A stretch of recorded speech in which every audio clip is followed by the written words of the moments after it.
Hello and welcome to the LeafX podcast. Still no idea what I'm calling it, but we're on episode 7 right now. We've been having some fantastic conversations with a bunch of guests. They've all been one-on-ones so far, and I decided why not try something new and get 2 people on to see how chaotic we can get things. So this weekend, if you've already seen the title, I don't know how I'm going to fit 2 names in the title. It's up now when you're watching, so I figured it out in some way or another. But on the show today, let's just bring them both in at the same time. All 3 of us. Look at this. Trey, Hubatsch, and Hunter Lionblaze Woitus. Yes. I said it. All right, perfect. Yeah, obviously from M80, both these guests here you've seen them in the scene for so long across many different teams, orgs, rosters, but they've been in Rocket League for so long. So it's nice to have both of you on. So the both at the same time say, thank you, Leaf. It's wonderful to be here. Yeah, thank you, Leaf. Perfect for me. So great. I'm excited. So we're just going to chat now right off the bat. I came back. I had to reset my internet just before this, and you guys were already having your own podcast. You're already talking about players in the scene, and I'm curious to get your take then, because I know a lot of people, if you want to say this, I don't know if you guys were saying good things or bad things, but I heard you guys talking about Justin right before this. Let's talk about other teams before we talk about M80. What was the podcast? What was the consensus here? Is Justin still sick?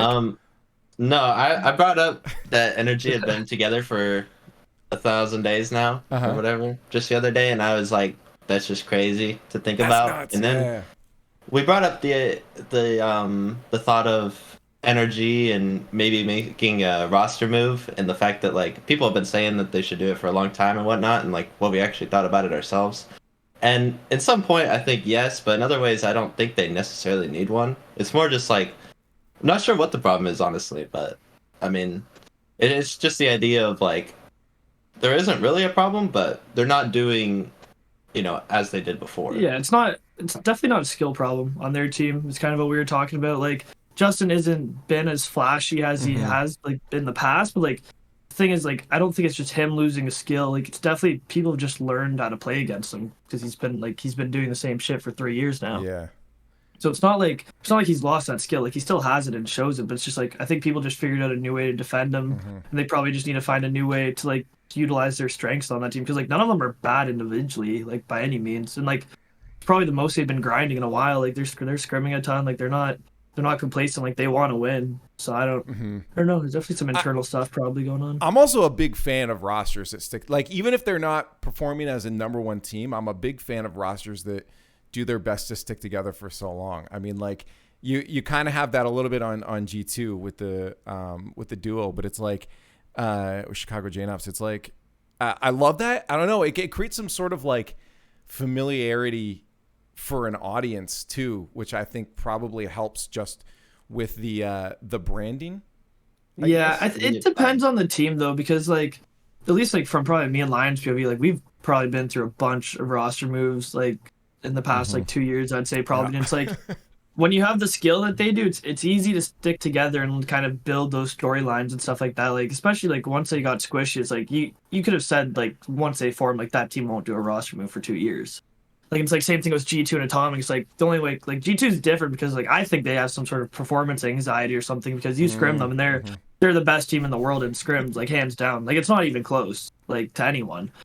But then they get into tournament, like we warmed them up. What regional was that? Regional 2, I think, when we went to play Gen G. Yes, it was Regional 2. We played them in scrims right before they played SSG, and we got rolled. I don't think we won a game. Like it was crazy. Like we were playing good. And then they go in their match, like they're missing every open net. They're hitting crossbars. Like they're just not. It's weird. Something's going on with them. Like then they went to Game 702 with SSG. Yeah. And then they came back and scrimmed us later because we scrimmed them earlier. And they were like half the team. It was they played the same as they did in the tournament, and we won every game. It was really weird to see like how that changed just by the fact that they played in tournament. I feel like there's like an easy mental block. It's not just a Rocket League. It's just like in life. There's an easy to it's almost like an OCD. Like you set up something for so long and you've done something, like say for instance you've lost to a team you shouldn't lose 5 times in a row. The next time you play them, even though you are definitively better that time, it's going to be hard to get over the idea that to do the thing you practiced against them, you might set back in your shell. Yeah, I don't think it's weird or something, because I don't think it's nerves or anything like that though, because like they spring major, right, like in LA or whatever there, or winter major, they won that pretty convincingly. They were winter major champions. We were hearing out Worlds, like we were hanging around Worlds. Well, I don't think Lion was there, but I was there with Percy and like some other friends, and we were hearing from everyone like G2's the best scrim team or whatever, like, and they made the grand finals, right? But then as soon as they get in the grand finals, like it wasn't even competitive at all. It was, dude. I think that's where it started. I think that's where like this whole G2 thing started, because I was talking about it with my mom, I think, because I was talking about G2 in general. Your mom analyst? Are we getting her on the RLCS desk? I mean, she knows a ton. Like That's awesome. She'll know more Twitter stuff before I do. Like I'll wake up in the morning, she'll be like, "Did you see this on Here's Twitter?" Your I'm daily like, news. "What?" Like, you know all That's this? funny. She's like, "Yeah, I'm always looking around." So it's like I was talking to my mom, and it's like I was talking about G2 because it did seem like they had a performance anxiety. Because I was talking about scrims and like how they mollywopped us when we warmed them up, and then they came back and we beat them pretty hard.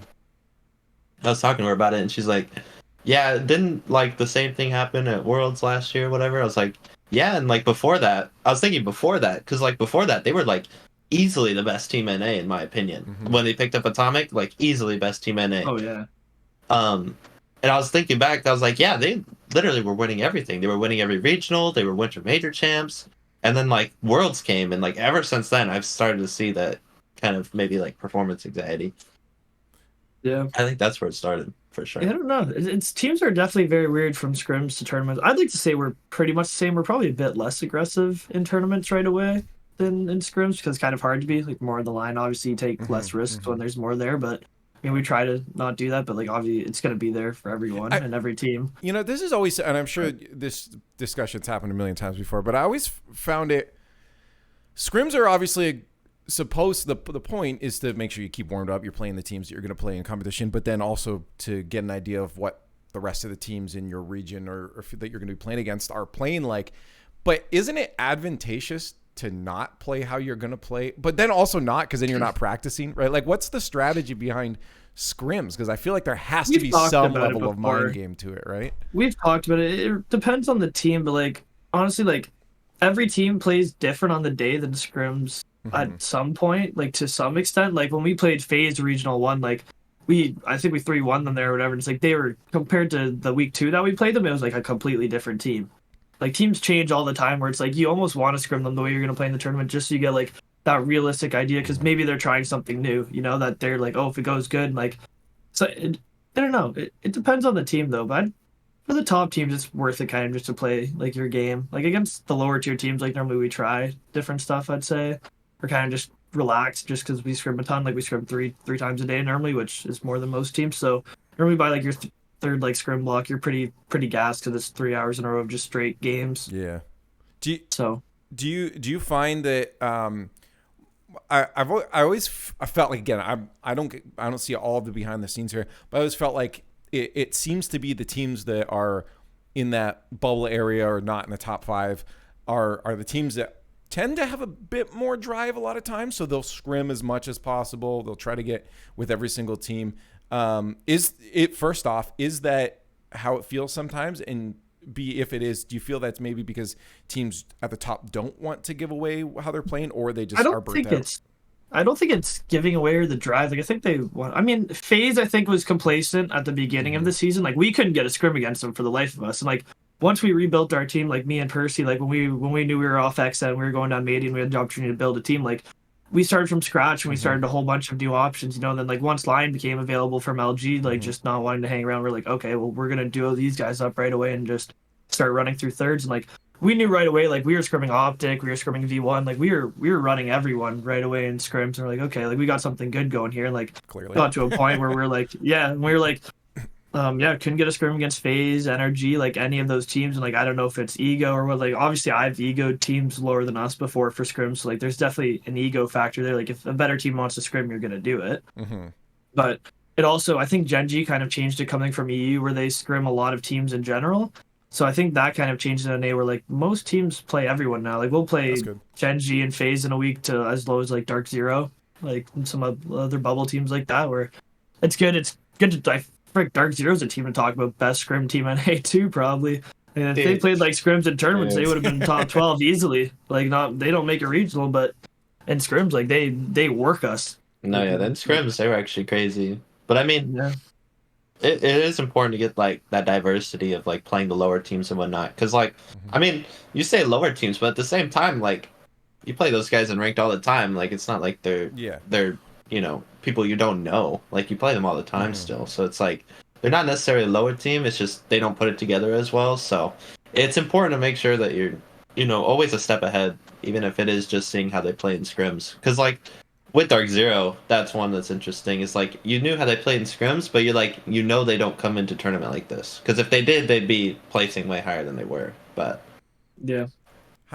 So I actually just I want to talk about the team because you mentioned it for me. But before I get to that, I do want to just on the scrims thing. You guys said you're scrimming more than others. For you, Lion, how is it just on the workload side? Because I feel like it's so interesting how scrims have to be at like 6 o'clock because like our age base is so young that like kids are still in school before you can't do. Yeah, I mean I'm in school too. Yeah, so it's how do you feel with like a heavy scrim schedule like this? Like does it feel fine?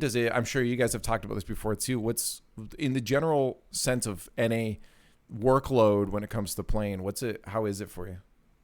I mean, it was definitely a big change, like going to 3 a day, because I never actually did like 3 a day. It'd be like maybe that happened once a week, like every 2 weeks. Like I'd have 3 a day, and that was with Ghost most of the time, where like it would just happen occasionally. And then coming over here, we did it every day, and I was like, okay, because I thought about it, I was like, it's honestly probably just the way to go, because like when Gen G first came here, they were scrimming 3 times a day, and like they were finishing like really middle of the pack. Like when they first got here, they were like contesting like around where I was with Ghost, maybe you'd say, is like you're fighting for those top 8s and whatnot. But then they started scrimming 3 times a day, and they picked up Illusion, and like they just were the best all of a sudden. It's like, yeah, I definitely think 3 scrims a day is definitely the way to go, because even with us, it was like easy to see that once we started grinding like that hard, we just instantly skyrocketed a lot higher than we were originally doing, even though we were doing well. But like getting into like the top 5 speed, like being in the top 5, it's like you have to be a step above where you are, just like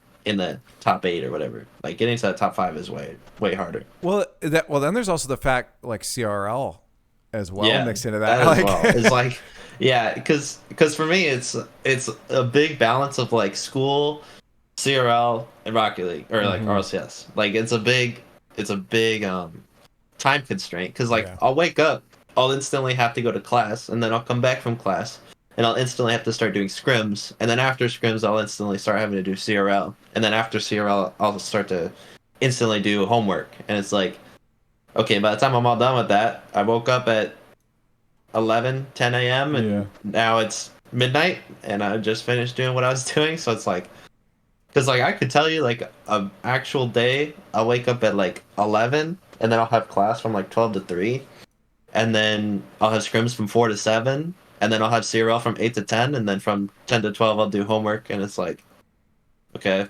so now it's like that's insane. I spent all this time, and now it's midnight. And it's like, I enjoyed going to the gym and whatnot, but I haven't been going to the gym lately. I was going to the gym for like a year, close to a year, and then like this semester I was like, nah, I can't do it. It'd be like I'd be getting there at like 12:30. I'd be there till 2. And it's like, I enjoy going to the gym, but it's not something I feel like I can fit in right now, especially with my dog, which you can see Cage maybe over there. But even with her, it's like, it's a lot of work, because no kidding, she's 7 months old now. 7 months. A lot of I got her. Yeah, I got her 5 months ago. I think 5-6 months ago. So, I got her as like a fresh puppy too, and that was a lot of work. Let me tell you now, that was a lot of work. Training and everything too. Yeah. Yeah, I don't know if I should have done that, but I'm here now, and she's not really much of a nuisance anymore, so it's a lot easier. Are you like in a dorm by yourself then, or? No, I'm in an apartment with 3 other guys, but I am moving out of this apartment next semester. If I do come back, I am thinking about maybe not doing CRL next really? semester. Yeah, it's just, my thought of it is like, I would rather, now that RLCS is going as well as it is again, because like when I was with LG, or like, well, I don't know, because LG was a bit interesting. That's when I was with Kinsey and Alrez, and like I knew we should be decent. We should be at least making events, I thought. But we made the first event and then we didn't make the second one. Yeah. So we were already out of the third one. So we joined as LG. We played 2 qualifiers and 1 main event. And it's like, okay, now we're done for 4 months or whatever. And I was like, okay, I guess. Like, that's all right. And that was probably the lowest of like my career. I was like, it was really bad. And you know, CRL kind of helped me stay like, you know, where I was and, you know, keep my footing. But now it seems more of like a time loss than anything, because there's a lot of times where like I'm up at like 1, 2 a.m. and some people are like, you know, playing ranked or, you know, playing 6-mans or whatever. And it's like, I'd want to as well, but it's like, I got class. You gotta go to bed. I can't do that. So there have been times where like I'll be like, I want to stay up and like actually play and grind and like play some 6-mans maybe, but I was like, I just can't do it. Like I have to go to bed, or it's like, or tomorrow's gonna be even worse. Well, there's also it's not even just the busy schedule. First off, with the dog, I think if you are moving out by yourself at any point too, I think getting the dog is going to be a fantastic idea, because having a pet alongside you, especially when you just got it's nice. Yeah. Like there are a ton of times where I'm just like, I'll like either come out of like a tournament or I'll come out of scrims or, you know, whatever. I'll be done with something and I'll just like walk over to her and I'll just sit down and she'll like, you know, she'll jump around and play and I'll be like, you know, I feel good. I feel comfortable. It's like nice because, you know, she's excited and I just get to chill and like play with her. You know, it's fun. That's your zone, and you need that. I think you have to have that foundation. So I think you made a good call. Of course, your schedule is busy, but I think you made a good call with the puppy. Yeah, and I made it work, so I'm happy with it. Yeah, definitely not upset about getting her. Definitely not. Definitely something I would do again. I don't know if I would do it at the same time that I did if I had the option, but I would do it again. Fair. Okay, so just before we move on, some people are gonna what kind of dog? A mini Bernedoodle. That's I don't know if the coloring is blue merle, which is like a grayish black. So usually a Bernedoodle will look, I think it's like black, either like full brown or full black. Okay. But she's like a gray black, which is like really cool. Oh, I see. Okay, I see. Everyone else that's watching right now is like just frantically googling to see because yeah. There's so many different kinds of breeds of dogs. So one last thing on that before, and then Trey, I'm going to get you involved. I want to talk about M80 coming together here. But one last thing with that bounce back between Lionblaze with LG and M80. Well, it with CRL and M80 too, just having different. First off, people you're playing with and people you're playing against. Do you ever find it hard to like try to bounce and like keep it like, okay, what were we working on with this group of people? I mean, it's interesting to bounce back because like that was like with Ghost. I was with Ghost for 2 years, I think, pretty close to 2 years, if not. And it was like I was steady in the same spot probably those whole 2 years. Where it's like 3 days short of 2 years, by the way. Dang, 3 days. 3 days short. Dang, should have held on to 3 days. But with Ghost, I was probably in the same place my entire time with them, probably, which was like, if you beat us, you were probably in the top 8. Like we were probably like a 9 through 12 team the entire time.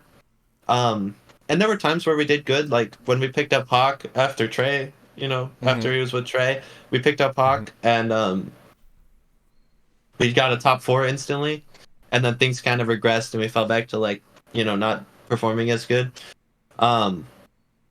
A lot of that was just like team stuff. That wasn't like necessarily a skill issue, I think. I definitely think it was team things. But I mean, at the end of the day, after Ghost, I then went to LG, and like with LG, I definitely fell down a step or two, and like it's really hard to bounce back. Like coming back is like really difficult in my opinion, because like you look at people you were playing before and you see them doing as good, and then you come up and you try to play them again, and you're on a low. So it's like, how am I supposed to beat these guys when I'm not doing as much as I was before? You know, it's definitely a difficult feeling. And I think it maybe most of the time just a change of scenery. Like coming over to M80 was like then being with Percy and Kinsey and Trey, and it was like it just felt like easy to get back to where I was before. Okay, and it's not difficult then to try to jump to like CRL and like. Not necessarily, but most of the time with CRL, it's like you're playing like champ threes most of the time. So you're just brain off, go. Yeah, it's like when I play with Hockey and Buddy, it's like we'll end up playing like people we don't even know, like I don't even know the names of. There's so like, much space on the field, you can kind of just. Yeah, it's like half the time we don't even join comms because we don't need them. It's like what am I doing here? But half the time it's like we'll play those guys, and then 2 or 3 times a semester we'll end up playing Kinsey, Money, and Sosa, who's on Fisher College, and we'll end up playing them 2 or 3 times. And it's like we don't even scrim or anything either. Like if I as a CRL team had to scrim, like I don't think I could do it. I don't think it'd be possible. Oh yeah, to add in on top of everything you already said. Yeah, I don't think it'd be possible. That's a lot. But yeah, I mean we make it work. So. Okay, well, talking about making it work, it's been working. You guys had some pretty good performances, top 8, then top that was 16, right? Yeah. In the last bracket there in the RLCS, it's been going good. I've been hype on M80. It's been sick because obviously you have one good performance. You're like, okay, can you replicate it? Right? That's always a tough thing, definitely. Right? And and you did replicate it. Let's go to the very beginning, Trey. If you want to walk us through just how. Or Lion, if you want to jump into how this came together, because Trey, you were before with XSET with Percy, and then you found these two from Luminosity. Yeah, no, I mean it was definitely a weird cycle. There's a lot of org stuff going on at XSET. We had some management changes and stuff like that. We weren't doing good, obviously, during the process of that, and then. We ended up getting bought out by M80, who's the owner of M80 was the old owner of XSET, one of the main shareholders of XSET. So we were very familiar with him, whatever. Like he had a lot of confidence in me and Percy, obviously. And he kind of was just talking to us through his transition period. If we'd like to go somewhere new, we don't really have RLCS points holding us back. And it's like, you guys can do whatever you want, but like we want to be good again. Like we were pretty disappointing not making any regionals on XSET. I mean, Rapid's still a great player. Percy's obviously shown how good he is in Evo too, right? It just team vibes weren't really there. There's a lot of stuff behind the scenes that I'm not gonna dive into. Personalities didn't really match as well as they did, so that was kind of a big thing for me and Percy was kind of just switching it up. And maybe we want to focus on a team environment first, and then kind of working on gameplay after. Being with people who think the same way as you. So in the beginning of M80, it was actually Percy and Zanil were going to be the duo of the squad right away before LG got released or anything like that. And Zanil was playing very similar to the role that Lion is on our team, so it was working very good, obviously still with Kinsey in there. And Zanil ended up deciding to leave us like a day before we were about to sign him for PK, which was very surprising. And then we were like, oh my God, here we go again. We're scrambling when we just had like 4 weeks of scrims. And then Lion was available. And I'm like, oh, this is even better. Like we are chilling now. Like wow.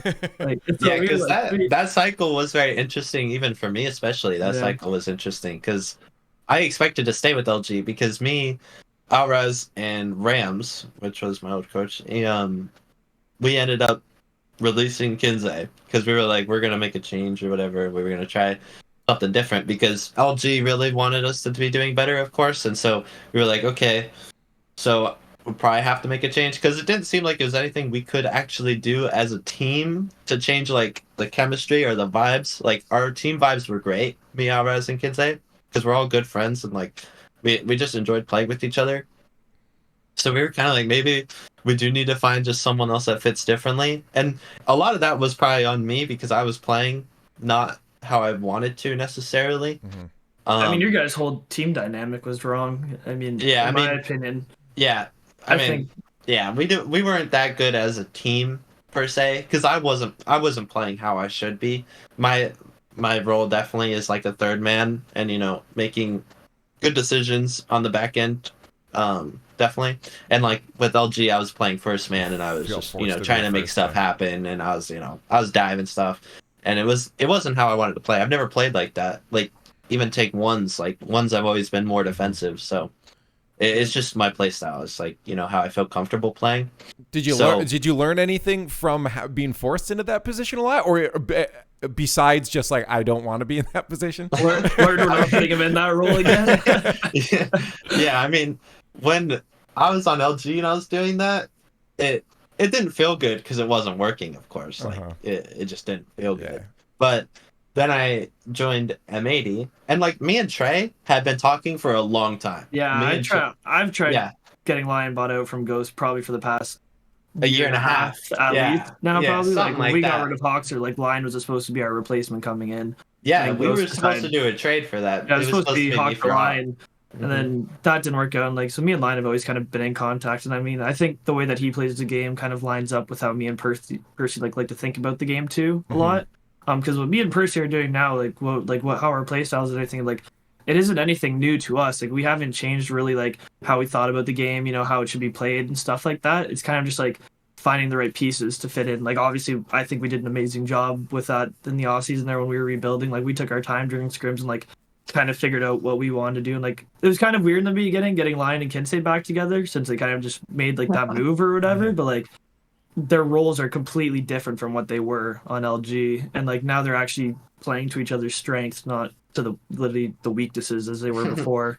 Yeah. And like same thing for Percy now. Like Percy has people that enable him to the like max. Like he was playing third man before on X, and like he was always like just thinking about that. And it's like when we took a step back after like we lost, like me and him were talking all the time. We're like let's go back to like old Alpine days, for example, right? When like Percy had like that big name on the block, like when we got him first on X set, and then like he had G2 tryouts and stuff like that. And it's like you are not a third man. Like what are we doing? No, that man is a shooter. That man is. It's like what like I understand why people normally resort to being third man. It's like normally comes with trust of teammates, you know, or if it doesn't feel right and stuff like that. Like third man's the most comfortable position to be in, obviously, because you can dictate kind of what happens on the field, and like it's just more comfortable for yourself. But like for teams to win, they need to play to their strengths, and it's like I think Optic kind of showed that this last regional when Magic Bear actually was finally able to do something.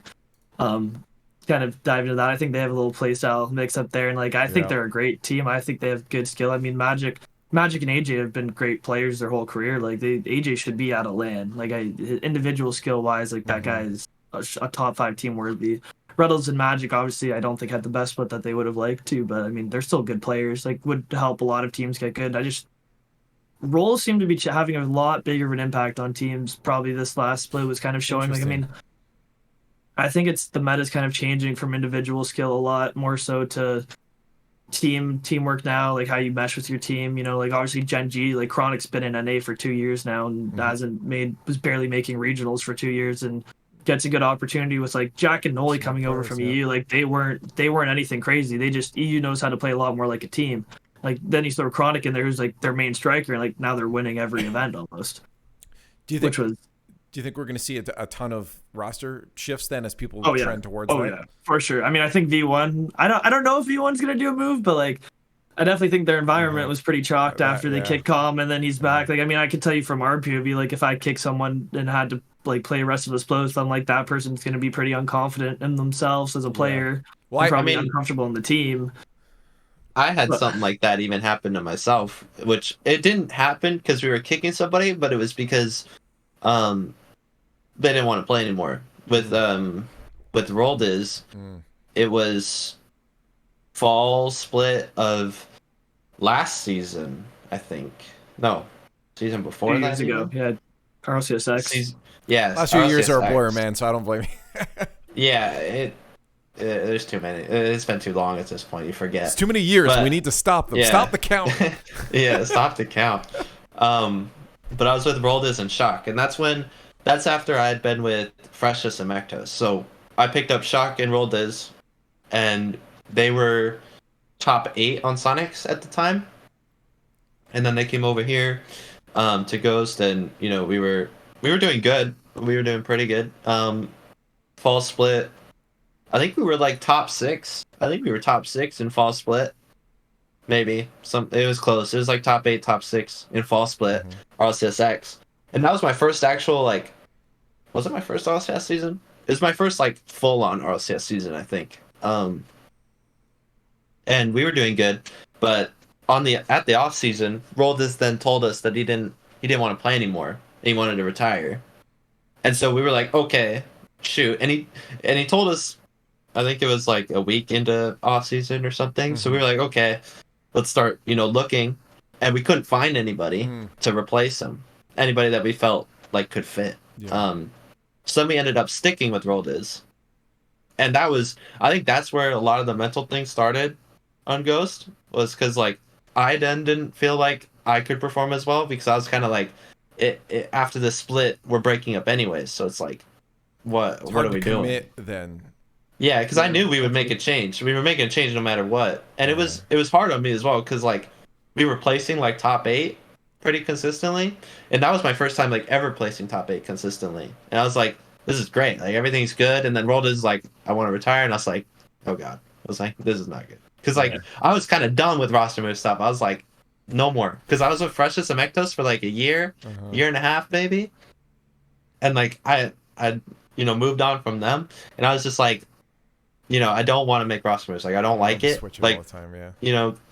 Not being with Freshest and Mectos anymore was hard, but I knew it was the correct decision, because Chuck and Roldiz were better and are better.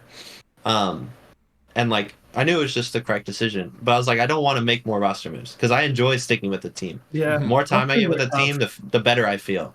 But it's also because of like how I play. As like a third man, I definitely feel more comfortable when I know what my teammates are going to be doing, 100% of the time. Yeah, and, I mean, we could talk to our scrims like that. Like when we first formed, like we were good. Oh, I seemed to lag. I lagged out there for a second. So good for us. Yeah, I'm good now. You know what's so funny is that we, right before this chat, both Trey and I were bragging that we had fiber internet, and before this, my girlfriend walks in. Problem. She's like, the internet's being weird. I had to reset the router, and now you're.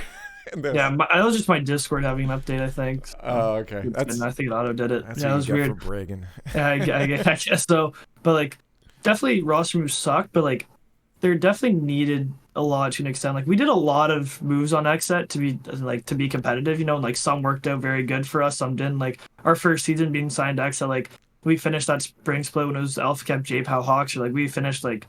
I think we finished like top 8 or whatever in the major that happened there, like when majors were online. Like in the grid we got top 5, and then like came to the off season, it's like, well, performance wise, like we beat everyone's goals and our own expectations. Org's very happy behind us. We're meeting all our expectations that we wanted to, at least internally. But then it's like Percy comes and he's like, yo, I want to join, and we're like, okay, like hold on here a second, like. And this was peak Alpine. This was like too. Peak Alpine. Like we could not beat this team. Yeah, they were top 5 to 8 every event. And you can't say no to it. Like once you get that opportunity that comes up of the interest, you're like, we had to do it. And obviously, it was very great doing it, because we never made a top 8 in the regional before or anything like that. And then first tournament was Percy. We got like top 3 or whatever in a Dazzler tournament. Like all the good teams were in. We beat Space Station, who we literally were 0-12 against all of our RLCS. It's like, okay, we definitely made the right move. Like got top 8 again the one after, and then fell short. Like that team was very, very inconsistent, that exit roster. Like we were either like top 5 to 8 every time, or we were dead last. And it was like very hard with our play style that we were doing every this split was such a breath of like fresh air for all of us, I think, because this was probably the first full split I've had as a coach where it's like you finish a regional and like you are very happy with how you guys are doing and how your like play style is, how the team's working. There's no overthinking going on from anyone. It's like, what we're doing is it like this is how we're gonna be as a team. We're on XSET before every roster we had was we'd finish an event. It's like start and scratch. Let's start new tomorrow, Monday. Let's sit down. Let's watch some shit and change this up because it's not working. Yeah. Even when we were playing good, and it's like this was definitely a good split for us from that sort of way in that sense. But do you ever? This is tough because I have this existential crisis on just my skill level, and I'm not good at the game. I'm like, okay, I've peaked here and I've never gotten past it in years. Am I just never going to get better? Does that hit you ever too as a coach? Obviously, the players are the ones that do stuff, but when you're with a team where you're like struggling, you're like, oh, what am I doing wrong? Me and Percy got a pretty big placebo right now, where none of us have broken a top 5 through 8 before. We've always been capped at that 5th through 8th. I mean, obviously, I think the format has a lot depending on that. Top 4. Yeah, like Kente and Lion have gone through it, so like we're hoping they can help. So as soon as Hawk left, as soon as we got Hawk off our team, he made a top 4. So we're like, okay, something's going wrong here with us. No, but like we did talk about that when we were on Ghost. We did talk about that. We never never could get back at Really? like by top 5th through 8s. And like even now, like we had probably the closest one me and Percy have gone to is when we played Gen G and we were almost reverse sweeping them there in that regional. It was like obviously that series didn't go the way we wanted it to. I mean, everyone kind of expected it. We had higher standards just of how scrims have gone against them and how we think we play pretty similar to them, and we kind of know their weakness because it's also our weakness. So we thought we had a good chance. I mean, those 2 games we won, everyone was starting to kind of believe it, but obviously losing 3 games in the beginning, not putting any shots on net isn't going to win a game series for you. Yeah. So a lot of it's learning lessons. I feel like, I mean, even Lion probably on goes, like we've had, the thing about like those 5th through 8th losses with Percy's, like we have a lot of learning experiences from every single one of them that's made us better in a sense. Like now that I think we finally have a team that like works well together and has the skill, it's like I think next split will definitely be able to get through it. I mean, especially double elim, like you're not a tiebreaker at 5th through 8th anymore. You play out until you're like 5th, 6th, or 7th, 8th. Like, you know, like it really separates in points and shows like who's who. Like, because we tie in 6th with Space Station, and it's like Space Station's a great team, but we never got to play them once. So how do you know you're better than them? True. You know, it's like we see Dig making major, and it's like personally I don't rate Dig a top 5 team NA at all by any means. They have a very high peak, but they don't.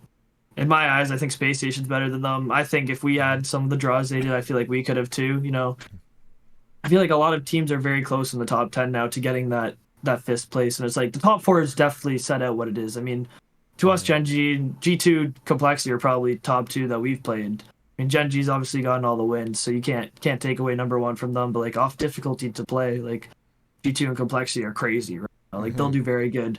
G2 you can never sleep on; they're very good.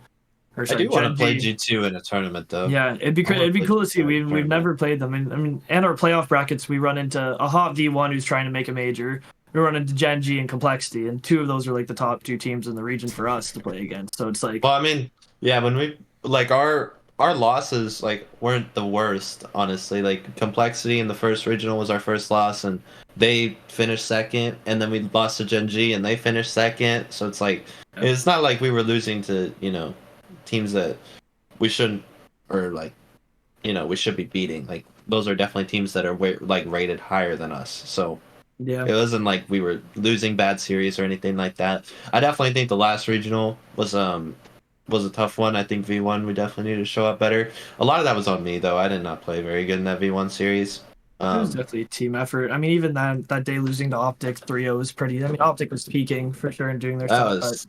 That was a crazy Optic. We weren't playing how we were supposed to at all. And I mean, FaZe, honestly, since we knocked FaZe out, we did FaZe a favor knocking them out in that first regional because they had been since we knocked them out, they fucking grinding, and they have been fucking grinding.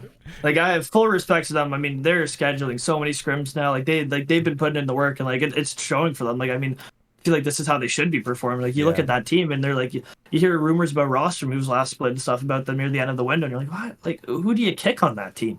Like you got Sip, who's the best player on Space Station for like a year and a half straight. You got Mist, who was hand in hand with Atomic carrying Envy Dynasty there for a little bit with Turbo. And then now you have First Killer. And I mean, First Killer's First Killer. It's like, why do you guys need a roster move here? Like just put more work in, put the egos aside, and like get it done. And it's like a lot of teams always resort to that with like, especially the skillful teams doing the roster moves. Like Space Station made a very big mistake kicking Reddles, I think. I mean, I think he did a lot for that team that people don't realize. I mean, Kinsey gets like no credit on our team for when we perform. Like it's always like, oh, Lion's done this, like Percy's done this, and like, but internally, like we know, like without Kinsey doing the stuff he does, like no one performs how they are right now. No, like, it's a whole team effort. And it's like if you let those stats or get to you or whatever, you don't appreciate like the values on your team. Like I think it shows with teams doing roster moves. And I mean that happened with us when we kicked Hawk. I mean with Exit. I mean when we got rid of Hawk and we're looking for a replacement, so we tried getting Lion. Like Hawk's a great player. I mean I think he's gonna be on a very good team sometime soon. Whenever he gets out of that ghost situation, I think he'll be in a very good position on a team. I mean like so you really just have to think about more values to players now than what it was before. And I mean. That's why it's kind of hard with NRG because they're all good players, they're all good friends, and it's like, what do you do? Like, you guys haven't won anything in like so long, and you guys are like all good, and it's like, what's going on here? It's like sometimes you need to change. I mean, I think their coaching was a mistake getting Johnny. I'm not gonna lie, they didn't really change anything. I feel like it's just a friendship team now. I feel like they wanted to be really good. I mean, I heard Sizz wasn't a bad coach at all. It's like they just want to do a change. I'm like. obviously it's a bit biased from a coach POV, but like I don't think there's much Stiz could have done differently there with that team to make them be better. Like obviously it's been the same with Johnny now. So yeah, it's interesting because I mean, a lot of people say he was like the hype man for the team. Yeah, coaches get called that a lot, and it's like you don't really know how valuable they are until you're like in a team atmosphere. Because I'm sure there are some coaches. Like I mean, I could tell you my coaching from when we were with Xset, like with Cap, J-Pow, and Hawks, to now is completely 360. I think if any of those people are on my team again, they'd be like, "What the hell?" Like it's, I think it depends on the team environment you're in as a coach. I mean, especially like because no players aren't stupid. They know what to do. Yeah. Like they know how to be good. Like it's not like a dictatorship where like a coach is like, you do this, we do, like, you know what I mean? Like I've always run it as a conversation, kind of like when like we'll just bring up tough subjects, you know, and like be that person and kind of be a middleman between it. It's like okay, something's going on here. Like let's figure this out. You know, like I'll pitch my ideas. Like if you guys like them, we do them. If you guys don't, like why is your idea better? Let's figure this out as a team, not as a one person. Okay. No, so, yeah, I definitely agree with that because like there's a lot of times where like the players do know what they're doing. Like I know what's going wrong in a series most of the time. Like I'll look at it, I'll be like, okay, we're getting beat in this area, so like we got to do something differently here. It's like I know what to do differently, but there is a lot of times where an outside perspective can bring in that little extra bit where it's like you then understand how to do that correctly or how to do it efficiently. Where it's like I know we need to do this, but there's a lot of times where Trey will be like, you know, incorporate this, and then that just like smooths itself out. It's like there's a lot of times where that happens. Okay. Yeah. Sorry, I was going to say now that you said all the nice things, we'll kick him off the screen. You can say everything you wish you would do. I hate Trey. He's the worst coach ever. I hate him. Sounds like you guys have a good dynamic though, Trey. Like, yeah, no, I mean, I think our team works very well. I mean, I don't think I've ever been a dick to any player in our team or anything like that. I have like a bad rep in the scene. I've been toxic here or there, you know.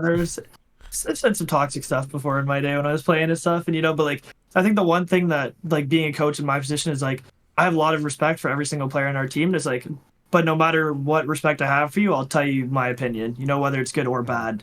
And I feel like a lot of people try to sugarcoat it and get around that stuff now, which like I know in the beginning when I first started coaching, I was almost like scared of conflict, you know, but then it's like, okay, this conflict's like gonna help you get better. You know, you need to kind of do it. So like with all the guys, like their hours are low, like the 3 scrims a week was like totally all me. I was like, no, like we've all been like literally dog shit for the past like 6 months. Like let's turn this shit around and start bringing that work. And it's like players complain about playing ranked, like ranked isn't good in Rocket League at all. And it's like, all right, well, you don't want to play ranked for an hour? We're doing an extra hour scrims then, you know? And like it's like making sure that work gets put in. And I feel like a lot of the responsibility on the coach is like the work that the team is putting in and keeping them honest with that, you know? And it's like the coach definitely needs to be very motivated for the team to be good and want to do good. Like we want to make a land so badly. Like I don't think there's any team that wants to make a land more than we do right now. Like we're all so hungry for it. Like Percy and Lion especially have been very close to it for a while. So it's like we're just putting in all that work now to break that barrier. And like a lot of it's on the coach keeping people honest. You know, like we do hour checks every week, like making sure like everyone's grinding, like going into the regionals and like get to more hours on your past 2 weeks than it was the week before. Like with everyone, just stuff like that. Like, yeah, you're playing good, but like let's play better. And I feel like that's where some coaches have gone wrong, maybe, with keeping their teams honest. Like, I feel like FaZe, if they were grinding like this the whole time, they probably would have won all 3 regionals and there would be no bad talk about them. You know, it's like, I don't know if that's on the players or on Rolled or what, but like, I can tell you, like, their grind now, like, you play them from when we did before, the team's been flipped upside down in, like, the best way possible. There's 2 things I want to talk about. Let's go to FaZe real quick then. Because I do also want to get back. I'm a big fan of just like emotion, mentality and stuff. So I do want to actually ask again in a few seconds here, Lion, just about back to what we're talking about of like, oh, is this our peak? Is this we're never gonna pass this? And what mentally that takes. But for now, I want to ask about FaZe because they mentioned, I think it was First Killer mentioned on the broadcast that they're like, well, we're just gonna try to be like Gen G. Do you feel like that's actually the route they're going, and do you feel like that's a route every team's gonna have to go? And what is that route? I mean, that's the mindset that we kind of put in right away. I mean, it's not like I wouldn't call it Gen G route because I think honestly G2's done it for a while. I think G2 kind of gets underappreciated for their grind. I mean, Sassy does a great job with that team. I think since he's joined them, I think he's an amazing coach. And like you look at Chicago, JNFs as a player staying at the top for as long as they have. Like you're looking at like Garrett and Squishy and those people, and like they're all starting to like fall off it a little bit. But like those two have always been like the duo that's always been there. And it's like I think that team's very well mentally like involved. So I kind of like to think it's the G2 way. Like if there's any team that I would want to inspire to be like, it'd probably be G2. No matter they haven't really been like a dynasty winning team, scrims, you know. Like a dynasty team like Gen G or whatever, like the Gen G dynasty, the Envy dynasty, the RLCS like Space Station dynasty. Like it's like all these people have dynasties behind them, and like G2 kind of gets slept on a little bit. So it's all been done before with people putting in the effort. Like I feel like it's pretty consistent, and it's like I think teams are just starting to wake up to it. I mean, we said when we formed we want to be like Gen G. It's like we're gonna put in the work that they did because it's like it is eye opening. It's like these guys literally just moved over. They were probably not even a top 8 team right away. Like we scrimmed them with Rapid and Evo in Percy, and we were like, team's nothing. You know, and then now you look at them, it's like, holy shit, like these guys are growth. Yeah. Is it? And it's like, well, I was gonna say, is it just the work ethic, or is it like the actual play style that people want to replicate? It's definitely both, because like you take all those like players individually. You take apparently Jack, Noli, and Chronic. Like they're all good players, but like you take Chronic before this season, and like I think he made 2 regionals before this season. Yeah. It's like you then hear apparently Jack and Noli's going to pick him up just because like they kind of have to. I think that was kind of the whole point. I don't think they needed a player. They didn't have a third. They just picked him up. They didn't even do tryout scrims or nothing. It was like how they got to NA was with Chronic. Like they needed Chronic to get to NA, I believe. And it's like they didn't really do any practice or anything like that. And then they got here and they were definitely finishing like middle of the pack, like 100%. And like then they just sat down. They were like, okay, let's do this play style. 3 scrims a day, and like the biggest thing I think is the 3 scrims a day. I think that's really what is like the biggest thing here, because it really turned it on its head where it's like Gen G were finishing middle of the pack, and then you give them a month, and it's like now they're the best. And it's like okay. It also helped. Jack and Noli were in that Shopify team facility there or whatever in Toronto when they were waiting for their visas to get accepted. Like they were individually wise. Jack was. I mean, I rate Jack so high right now NA skill wise. Chronic and Noli, I mean, I don't think they're anything crazy. Like, I think there's definitely better players, but Jack, like, individually wise, during those, like, months that they had to grind at that team facility was a completely different player from the first scrim he had to the last, like, and I mean, you talk about their players, like, Noli was middle of the pack in EU when he was there. Jack was on Dig, and, like, he wasn't even rated, like, the best one on Dig. You know, Chronic was barely making it. So, obviously, Team Dynamic now has something to do. I mean, you could look at Lion and Kinsey being not even making regionals really together on LG to now you change the team dynamic a little bit, think a little bit different, throw a different piece in there, and, like, now they're top 8 consistently. It's like... So, obviously, it has a pretty big part to it. I mean, I don't really want to say much to give that much away, but teams are definitely basing their decisions on the wrong spot, I think. I mean, we've been guilty of doing that before, too. I mean, completely. I think it's just... You kind of learn some stuff, and you get a new vision, like, see it from a different perspective, and then it's like, oh, shit, now you know how to make a team better. And it's like, I think we'll be pretty successful for a while for how this off season went for us. I mean, at least good to hear. How stuff goes, like within a team environment, like it's been totally changed with me and Percy completely than how it's been the past like year and a half. Like the meta dynamic is definitely shifting as well. Like, it's like it's turning away from like having beast mode or having Daniel or having FK. Not necessarily having FK, but like the fact that FaZe as a team is doing really good now. It's more the fact of like you can't just have Daniel on your team and expect to win everything, because like Daniel and Beast Mode, they're not going to be at the don't major. Say that. Twitch chat and Reddit are going to be so mad at you because they say the reason that they'll do good is if Daniel can carry. Well, yeah, that's the point. Is like, yeah, they will do good if Daniel can carry, but with how teams are doing now and how they're adjusting and how they play now, it's not as possible as it was even just like 6 months ago. Six months to a year ago, it was way more possible for Daniel to go into a series and him drop a 2.0 rating.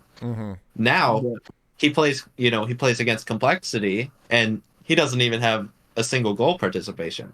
It's like it's not possible. It's really easy to beat a team that has 1 star player and 2 people that just try making that person good now. A lot more than before. I mean, at least I can say that for us, like individually, like we would never really upset good teams on XA. You know, like we'd have our 1 good series here or there. You know, like we knew we were a good team, but it's like consistently, like you would never beat them. You know, and it's like you'd get your 1 chance, maybe have a good day, and you'd do it. Like they had an off day. You know, mix of combinations. Like we'd just be consistent with the teams below us, and like now our first 2 regionals, like our strength of schedule was the hardest out of everyone on the stats sheet that came in. It's like we're beating Furia, NRG, Optic, and like sweeping them right away. And it's like I don't think that's a coincidence when you look at all those teams and how they play. Like, I mean, Jans is the highlight of Furia, right? And he's like, oh, the big name. Like, even though Lost and Card are very good individuals, I don't think their strengths are utilized whatsoever on that team. And then NRG NRG, very interesting. Now. Yeah, and then you look at NRG, and it's like, all right, Justin's always the headline of it, right? Even though Squishy and Garrett are good, but it's like they don't have all 3 of them producing each other to be better. And then like same thing was Optic when we beat Optic in that first regional right away, and like I think we won 3-1 against them, and it's like we kicked them out of. We knocked Optic out of groups when we weren't even rated to make regionals, and it's like AJ was the only person on that team doing anything until the last regional that just happened. And then Magic Bear had a huge regional and they won. So it's like the correlation's there with all these good teams. It's like you can't rely on one star player anymore. And it's like you look at our team, like Lionblaze and Percy have had a good name for a while, but they've never been like like these guys can single-handedly carry you a series. You know, it's always like, oh, yeah, they're very good. And like they could pop off or whatever. It's just like people call it a peak. And it's like Lion and Percy play the exact same every single day. So does Kinsey. And that's why we're so good behind it. It's like everyone pushes each other to be better and gives each other the opportunity to outclass another team, even though on paper and name-wise in the scene, like it's not what people think it is. This kind of hits the same thing of like roadblocking yourself. So I think I'm going to bring it back to this because my next question was going to be about like honeymoon phases, you know, like sometimes like you guys kill it and then it's the question then becomes for everyone, are they going to do it again? And I'm sure the question, you think of the question as well. Yeah, for sure. Right? So, definitely was a thought in our heads. It's like, oh shit, like fuck, we made top 8. Like when we formed as a team, like we said our goal was literally just making regional. Like that was our goal. We were like, we all had a shit split here. Yeah. It's like we know we can be better than just making regionals, but we're like, let's get consistent at being better than all the teams in the 16 to like 12 range or whatever, and like the bubble teams that kind of scrape their way through. Yeah, it's like that was our goal. Like we like to be realistic about it. It's like we weren't expecting at all to do how we did. Like I think all of us could say that, and that's why we were like, come the last event when we kind of bummed out early there. It's like we were all pretty disappointed in how it went, but it's like. At the end of the day, like when we were in the call after and like we were looking back, it's like, we had a fucking great split for what we wanted to do. So it's like you kind of got to be honest with yourself and have those expectations, with everyone, and then it's like just build on it. And I mean, I think the work that all the players put in individually showed. I mean, our teamwork like that we put a lot, probably the most effort I've put into a split, I could say probably, and like it paid off. So everyone's still motivated to do it. If we did shit, that motivation might be gone. Yeah. Well, I want to see then, Lion, is this similar? Like, so you mentioned back with Ghost, how you guys had talks of like, okay, I'm assuming about like, is this our peak? Can we get past this? Or like, what is this would the honeymoon thing be a similar thing where you're like, okay, can we replicate it? And then you almost roadblock yourself because you're thinking about it too much? Or was that a different kind of thing, knowing like, okay, this roster is going to change at that point? Like, what's the mentality like? Yeah, it's hard. It's just straight up, it's really hard when the team's not going to be the same. Yeah. Like it's just difficult. Like it's like your not favorite game having a wipe soon, so you don't want to grind it, right? Yeah. Or it's like you play a game and something's going to get nerfed that you've been abusing, and you're like, okay, well now I can't abuse it anymore. So it's like can't do it anymore. So it's like when something's going to change or something's going to happen, it's like you know, and you're preparing for the future. So like that whole time when I was with Roldis, that split, I was just thinking about the future. I was like, what are we going to do after this? It wasn't like focused on how we're going to do this regional. It was who are we going to get to replace Roldis when he retires. It's like you just keep moving forward. But now it's definitely more of like I mean, I don't even know how to explain it. It's not as much a roadblock anymore, especially like this team in general, like M80 with Percy and Kinsey. Like I know we can do more because every time we lose, it's very apparent why we lose, and it's very apparent that we can do better. Gotcha. Like when we lost to Gen G, that was just because of our start in the series. If we started that series like we were playing, I think we definitely could have won that series a lot more handedly than like we were close. Like we were close to beating Gen G, but like if we started that series better, definitely could have won that earlier. Complexity, that was just because nerves and whatnot. Like that was our first top 8 as a team, and Complexity were red hot. Like they got second, so it's like you can't really be too mad about it, right? So, and then this last one as well, that one was definitely nerves, I think, too. Yeah, because I just feel like it'd be so easy for me to get in my head and say we did a good performance. Now we have to replicate it, and then I play too safe or something. Yeah, that is something as well, where like you perform and you kind of expected to do the same again. Not necessarily expected, but like people want to see you do it again, right? You don't want to be a flash in the pan or whatever. I mean, all the RLCS casters in the stream was like, "Oh my god, M80 looked great with this top 8." It's like, but can they do it again? It's like, and then we're like going into the region, like, "Fuck, can we do it again?" Like, we're asking the same question.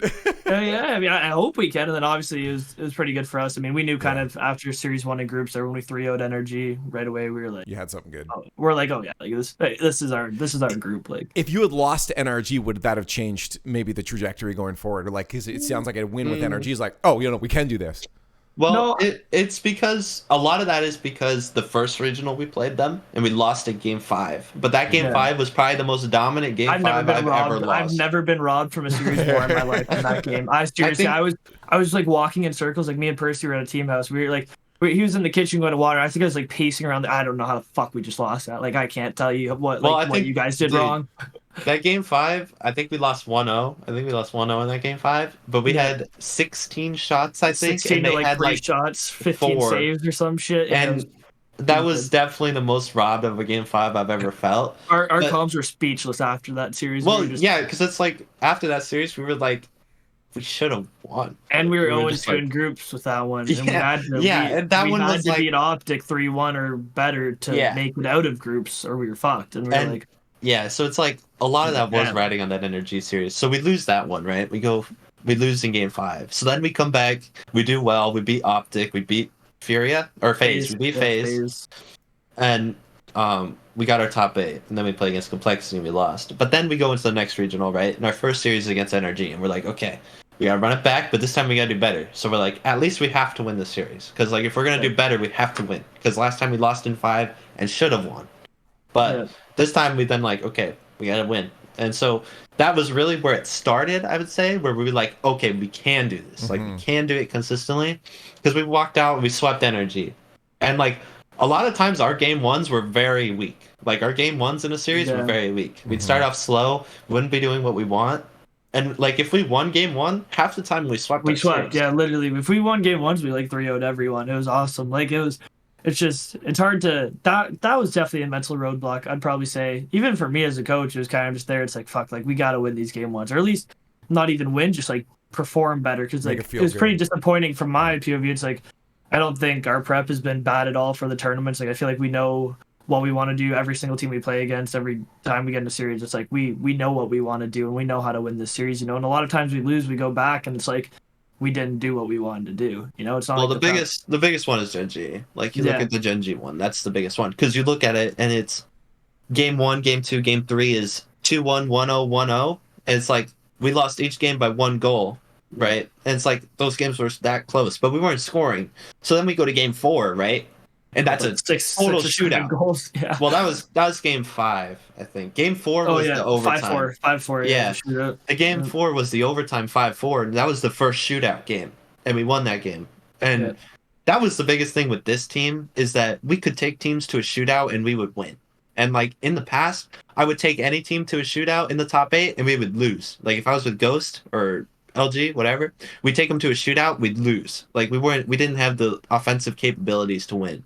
But like with this team, we took FaZe to a shootout in Regional 1 and we won that. We took Furia to shootout, we won that. But like you take the Gen G one, once we turned that into our play style and we started taking it into a shootout, we were winning. We won 5-4 and then we won 6-2 or something like that. And then we went back to a really close game and we lost in overtime 2-1.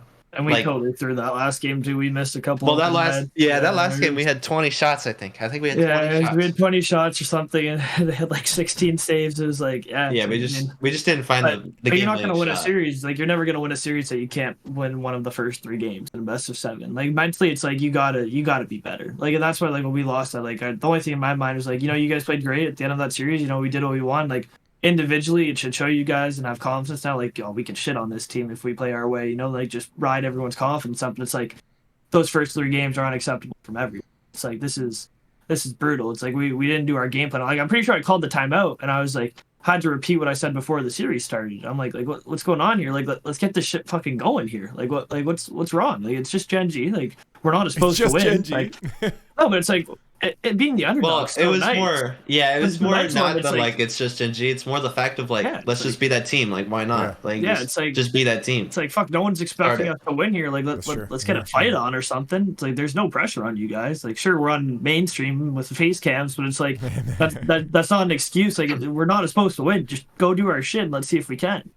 You know, and it's like just for that mental, like confidence is a huge part of this game in the pro scene. And I mean, I think it hurts a lot of teams. It helps a lot of teams a lot. And it's like that's probably the biggest thing when like you see a team on a top 8 day coming in, it's like you see them not playing good. It's like probably their confidence is hit really hard. And it's like it's probably one of the hardest things I can tell you as a coach to regain in your players mid tournament. At all.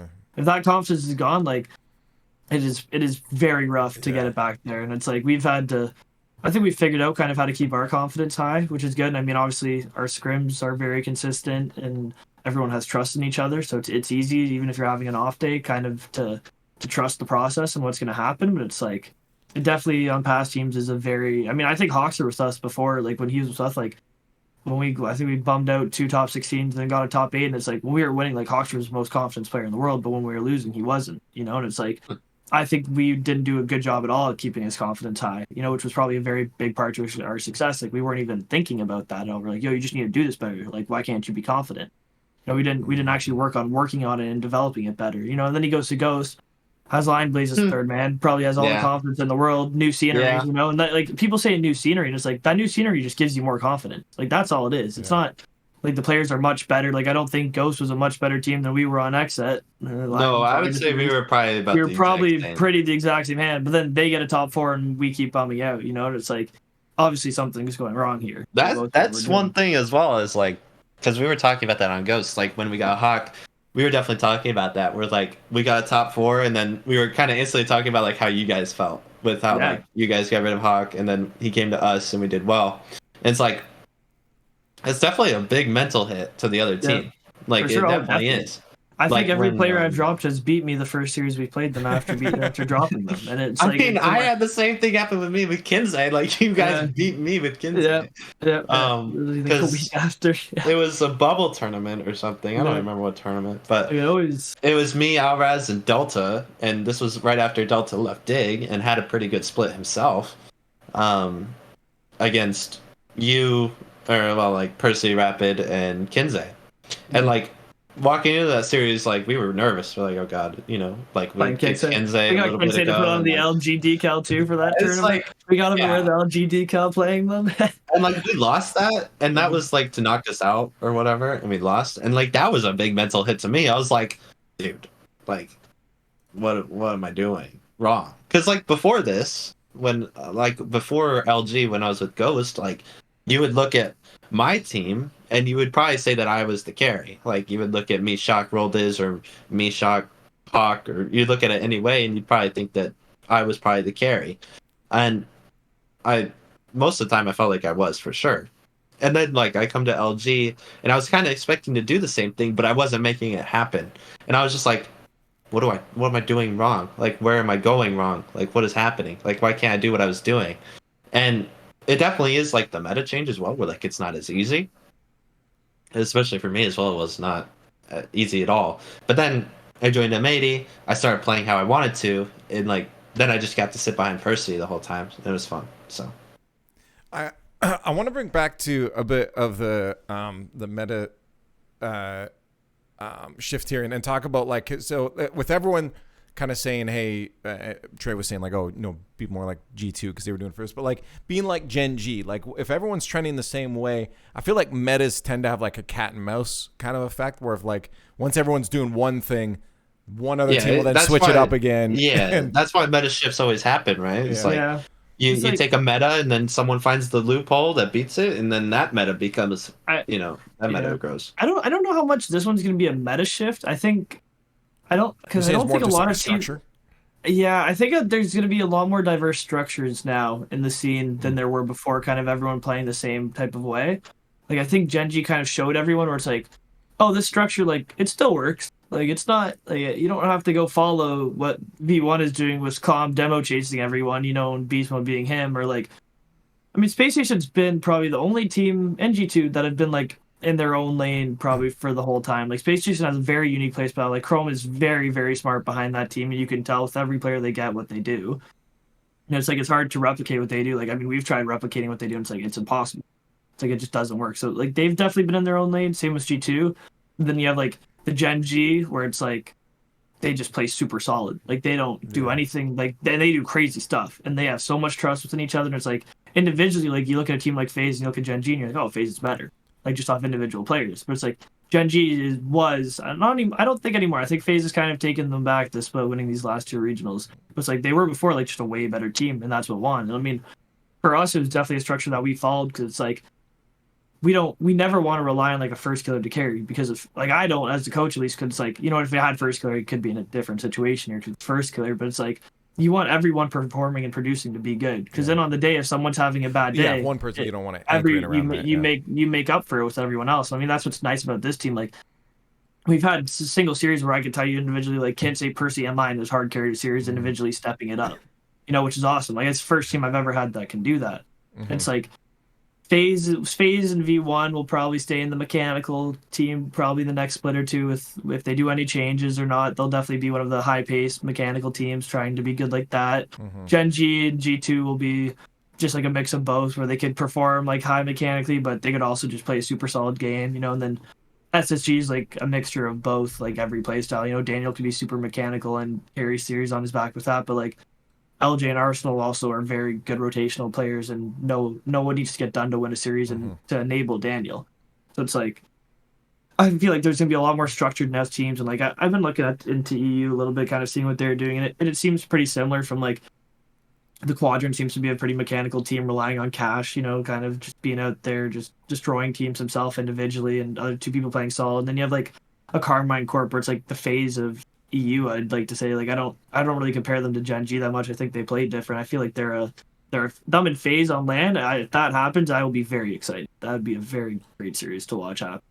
Do you think NA has that kind of, like if you're saying EU's kind of doing similar things, but then you see close matches and anybody winning at any time, is there just more of a depth of talent in the region overall in EU? I think both regions are pretty similar with their depths of talent now. Honestly, I don't think one region's way better than another. I mean, we kind of look at some teams and joke about like, oh, if we went over there, we could probably make a land. But it's like they're probably saying the same stuff about us over here. Gen It's G like did say the same thing, and they did it. Yeah, it's like yeah, everyone comes to NA obviously because salaries are higher. Orgs want to be here more, and that's why NA is going to be that region that gets moved to. It's like, doesn't that happen in other esports too? Like where NA just becomes the melting pot of. Yeah, Valorant for sure is a great example of it. I mean, NA just gets, I don't know, more viewership, I think. Like, normally bigger streamers are from NA, it seems like. Orgs seem to just be... Orgs, yes, sponsorships want NA more than EU. It seems like I couldn't tell you the exact business reason why it's inflated over here more, but it is. And, I mean, if I was a player in EU and I knew I could go win over here, why wouldn't I come over? It's like, these careers are pretty short-lived. Like, you want to make your bag when you can. Yeah. Like, see how long you can ride. It's like... But then you look at teams like Sam, right? Like Furio's a top 4 worlds team, and they come over here and they're not. I don't think they'll make a land this whole season in NA, and I wouldn't be surprised if they go back. You don't think they'll make a single land? No, not this season at all. Wow. I don't think Lost is. I think he has a little bit of culture change, not culture change, but it's like playstyle change, kind of going from the Sam to NA. It's like, especially now that our meta's changing. Yeah, I don't think Fury is really top 8 in NA right now. To be honest, I think they have a lot of mistakes behind what they do, and I think has left the chat. Yeah, I think they're pretty far behind the meta right now, honestly. Because you look at individually wise, like they are amazing. Like you look at Yans, you watch Yans and Lost, and they're grinding. Like that team is putting in work. Like their work is just not working. Like they're just putting in the wrong type of work. Like they're grinding 2s all the time. Like you watch Yans and Lost play 2s yesterday, you're like, holy shit! Like this is old typical Arsenal vibes, like first like these guys are a duo, like these guys are good, but whatever they're doing in their team just isn't, unless that takes like a total 360 like 180 flip, like they're not going to be in the right direction, I think. And it's like you have teams like Dig where it's like Dig got formed literally an hour before roster lock. They wanted to pick up some SAM players, and no SAM player wanted to join them, and they were like, "Oh, we have to get Evo."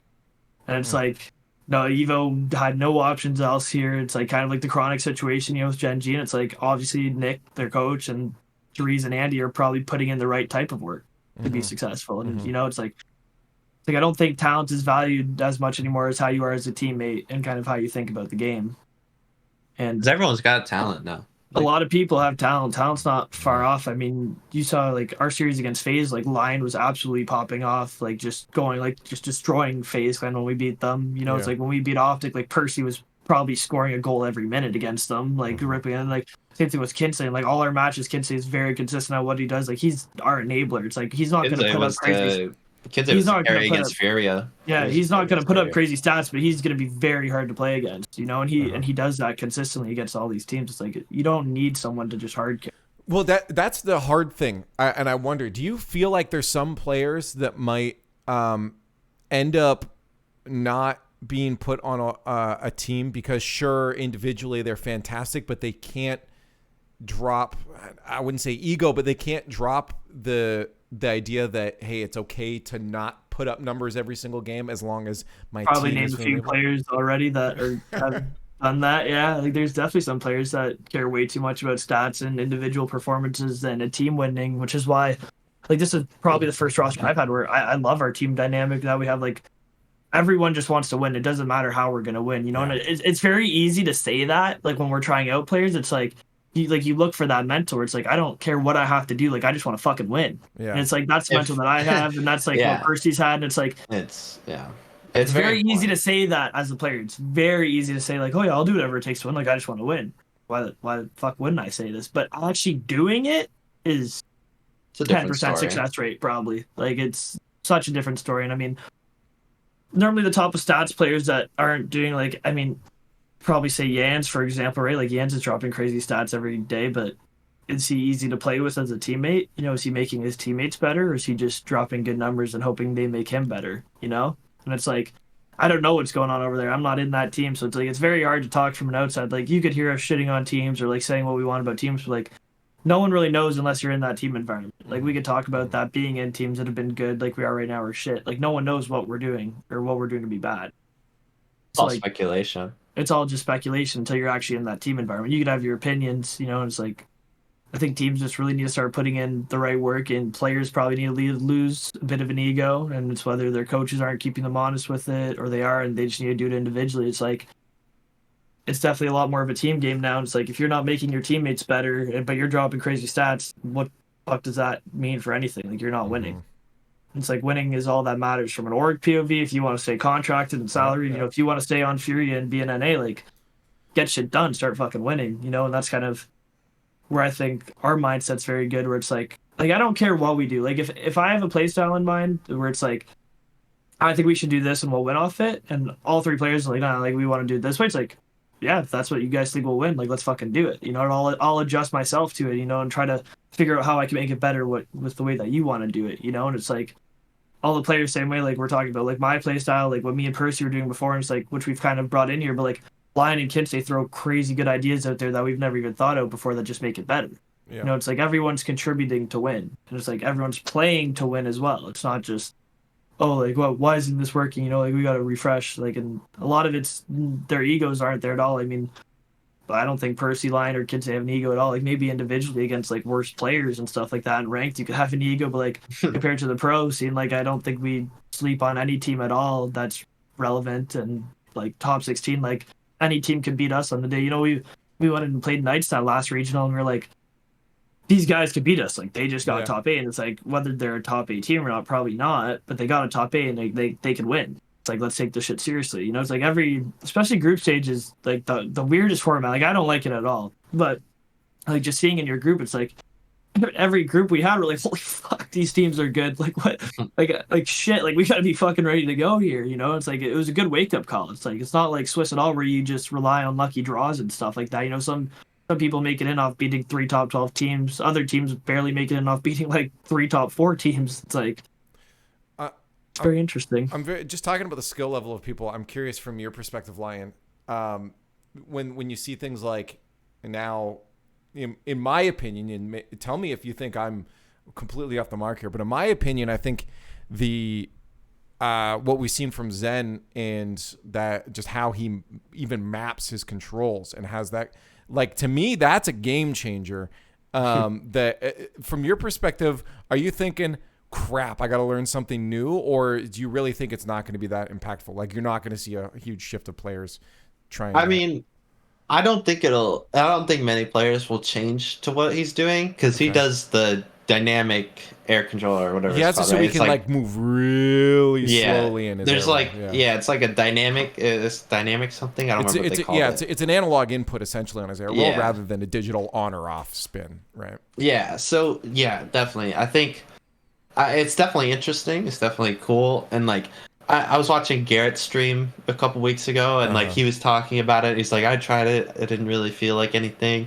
And like, I don't know if I could take it from Garrett, because Garrett's not like the most mechanical player. Like if Justin said it, I'd be like, okay, Justin's saying it. So it's like, kind of have to think a little differently. Or like Justin, it's like Justin saying it.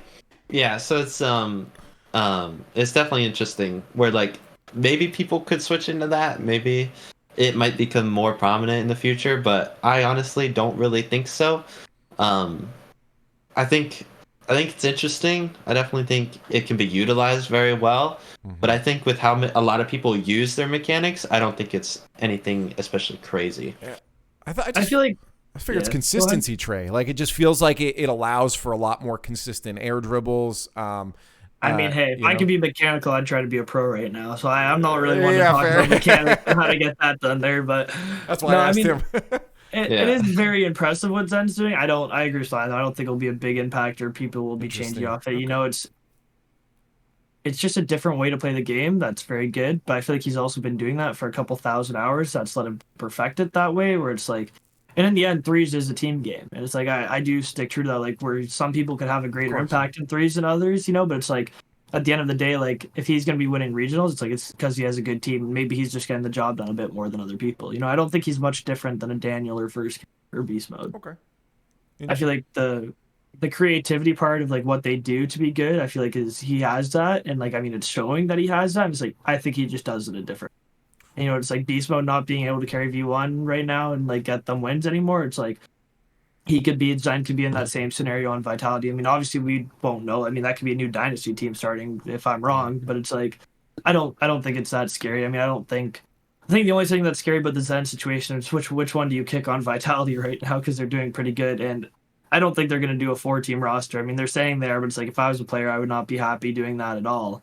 Really? No, I wouldn't want to do that. I always questioned about that because I thought it'd be interesting, but also, you're not getting that consistent play time with just the reps and the consistency is out the window completely. It's like who would we like? All right, like Lion, you're not playing today. Like Zen's gonna be playing for the whole day. It's like, well, how am I gonna work on what we were talking about? Like, my team's gonna be different. Like, what? It's just so confusing. It's like, I think they're just saying that from a PR standpoint. Especially for the players, it's like you're always fighting for your spot then. It's not like you're comfortable. Like it's important to be comfortable. Like very important to be comfortable in the team environment. And if you're not comfortable, you're not going to perform as well. It's just a fact. Like it's just how it is. Yeah. So like if you're always worried about being replaced, then like you're just not going to perform. I mean, I guess arguably it could light a fire under you.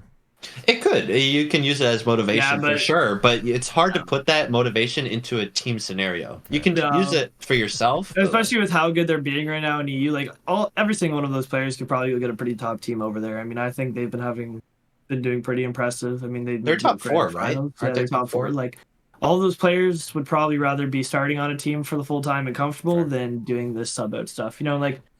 Salary's one thing where it's like, oh, they're all getting paid good on Vitality probably, you know, and they're still salaried, which is nice, but it's like at the end of the day, fuck salary. Like I'd take half the salary to be at a LAN right now. You know, it's like it just depends if you want to win or not. You know, it's like I've easily said it, like if Percy said it's like, oh well, I'll give up half my salary. Like if money ever became a thing in esports, it's like you need to give up some of your salary so we get a player. It's like, why wouldn't you? That's gonna make you win. Okay. And it's like sorry, I had a question in my head, and I wanted to ask that on the mechanics thing. If Lionblaze doesn't think that that's really going to be a super big job, what was the last mechanic that you were like, oh crap, I got to learn this now? And then was it flips resets maybe? I'm probably thinking that it's like the wall dashing. Wall dash for sure. Okay, I think that's the 100%. one. I think that's the one for Atomic, sure. when Atomic started doing that shit right away in NA, it was fucked. It was, you're like watching this, you're like, holy shit. Like I've Once never you do told, it, fun to I've watch, never too. told anyone on our team to like learn some shit, and I like watched him. You guys gotta fucking learn that. I don't know how you're gonna learn it here, but like let's You have fucking to learn learn that. it, Yeah, like this shit. Like, No, yeah, because like that is a big it difference. is crazy. maker. Like I Like don't there know will how be to times do where it. you're zero boost on a wall, and it's like you can wall dash closer, and you force the opponent instead of letting him do whatever he wants. Yeah, right. reacting. There's a lot of times where you can use that extra speed to either get to the ball or force the opponent to actually do something meaningful when you're on zero boost. Because there's a lot of times where if you're on zero boost, you're like a non-factor. Like they don't care about you. But if you can wall dash and you can be like really fast on the wall and get close to the ball, that's when you can create problems for the team. I think that's the biggest mechanic that's been involved. I think I've gotten a total of 3 once. It's so hard. Same. Yep, Yeah. same. I play ranked and I'm watching these guys doing scrims all day longer, and I'm like in the position to do it. I fuck, I can't do it. And then you're just spinning off the wall. Nah, and then I just fucking rage quit at that point and I'm fucking done. It is funny to watch someone mess it up, though. It is funny because Yeah. then they just like side flip into the Yeah, wall they're and just they're just flipping. like stuck. It's like there you No, go. they're just floating down to the ground. Yeah, they're just like stuck against the wall. It's because if you're not consistent, it's really dangerous to. It's hard to use in RLCS. Like there was, I'm trying to remember because like in the past when I like first started, there was something I couldn't do consistently, but like it was pretty important that I did it consistently. I don't even remember what it was, but there was something I just couldn't do consistently, and I just wouldn't use it in RLCS because I was like, I can't do it consistently, and if I mess it up, it's just over. Like we're gonna get scored. Is on. this how we find out that Lionblaze can't half flip? No, I can definitely half flip, 100%. Can definitely half flip. Got to make up. For Kinsey not getting the demo. I play for Kinsey's demo, and then he'll boom the ball. I'm like, oh god, I gotta get back. That's really fun. Yeah, no, it's just interesting to see how the scene continually finds new things. It is crazy that they keep finding stuff like this. Like the Zen playing this way, it's the first time we're finding out about someone doing some new shit. And it's like we're 7 years into. Cause I've been playing since beta, basically. Like I think a couple months after beta. Like I've been here since 2015. And it's like. Yep. Holy fuck, are we still finding out new shit? Because I remember, like, I give all my friends so much shit for it. Because, like, when I first started playing, like, there was no resources to get better. Like, you just had to figure it the fuck out on yourself. Like, we made the resources for people. It's it's like, my buddy's got, like, I think he got, like, GC or whatever with, like, 500 hours or something. And I don't think I even got close to GC until I got to, like, 1,800 hours. And I'm like, he's like ripping me for it. I'm like, dude, like you realize like we made the shit that you're doing right now. Like relax here. Like you might not have made it individually, but we were all like, I remember like because Hawkser was actually one of the main reasons I have Rocket League. I mean, he was my friend before this game. I mean, he got me into the game for sure. And then like I remember like in like 2015 or 2016, like we were sitting like at midfield, like a private match, just learning how to half flip and like trying to teach each other like how to figure it out. Like there was no video to watch on how to do. Like we were literally just going back and forth. Like he got it first, and it took me like another hour till I like got my first one. Yep. Okay. And it was like, sorry. Continue. Oh no, go ahead. I was done with it. I was about to transition. I have one more topic before I let you guys go. And this it is more direct. If you have thoughts too, Trey, but it is more directed a bit at Lion here. Just having the experience with collegiate esports. Rocket League has one of the better collegiate esports out there. It's pretty sick. Yeah. I'm just curious, just your idea, if you even have any. Maybe you don't even care. You've never thought about this, but structure-wise, I think, in general, esports are still figuring out what they're trying to do, right? How do we make a product that can sustain itself rather than relying on sponsors and ads? For collegiate, in traditional sports, you have generally it's the first step to going pro. But we see in esports and Rocket League, it's kind of the opposite, where it's like if you're a pro, you can now get scholarships to go play for a team, and then they use that to maybe try to pull people in. Like, oh, look, we got a good team. You like Rocket League? Come study here. These players are here. Do you feel like that's the way it's always going to be? Do you think there's a better structure that can happen for collegiate in the wider esports spectrum, or is it? It seems like such a difficult. Not problem, but like it's so different. It's not a problem, but it's not something you can necessarily fix because with Rocket League or with most games, your best players are like from 15 to 20. Yeah, like that's true. your age range is so much lower. But you take like traditional sports and your prime is like, in kind of later 20s. Like you take any football, basketball, like your prime is later on. But your prime in esports is definitely younger. So it's definitely something where you kind of make a name for yourself and then you go into collegiate. That's what I did, at least. Like I made a name and then I was like, okay, I'm kind of interested in college, but I don't know what I'm doing. And then Northwood reached out and like I just got too good of an opportunity where I was like, I can come here for free, I can make money, living is figured out, food is figured out. It's like, why would I say no? Yeah, like why would I say no? Yeah. And schoolwork is definitely something that's difficult to maintain sometimes, but it's like it's not bad, like it's not impossible. I don't think it's something you can necessarily like change though. I don't think it's something where you'll take college to go into professional because the people are too young. The only way that would be a thing would be if they changed like the pro age limit to be like 18 or something like that. Yeah, and then college would probably be a pretty big feeder that instead of having a bubble scene, a lot of those bubble players would probably end up at Div 1. Wait, all for raising the age to 18. Am I the only? I think a lot of people on board. I'm pretty 50-50 with it. It's like you look at it and it's like some of the best players are 15, and esports is such a short span career length for players and individual where it's like if you're prime when you're 15 and you can't play until you're 18, that sucks because you might not be that good by your time 18. So that's my thing. I think you're missing out on a lot of skill if you do that. I mean, arguably, you could say then we should start letting 12-year-olds play because there's some sick 12. Right? Oh yeah. I think if 16-year-olds can play, 12-year-olds should be able to play. To be honest, but that's the problem. I'm fully in favor with that. I think that has a lot to do with like business reasons. It's like, come on, are you gonna sign a 12-year-old to a contract and like there's been some shady shit done in esports with contracts, and like I've seen first-handedly like talking to other orgs and stuff like contracts, and it's like, why the fuck would I sign this? And like I'm 21 going on 22 this year, and it's like when I was getting those I was 18, 19, and I'm having to learn legal stuff for myself and figure it out, and it's like talking to parents, and friends, like it's like, well, it's like this is weird. It's like you put a 12-year-old in that situation, and it's like what the fuck? And like a lot of parents are just gonna be like, oh, sign it, it's money. It's like they don't look too deep into it. So it is kind of weird I think it's still weird having 15-year-olds on contract. Yeah, well, my thing is the mentality side. I mean, Blaze, think about like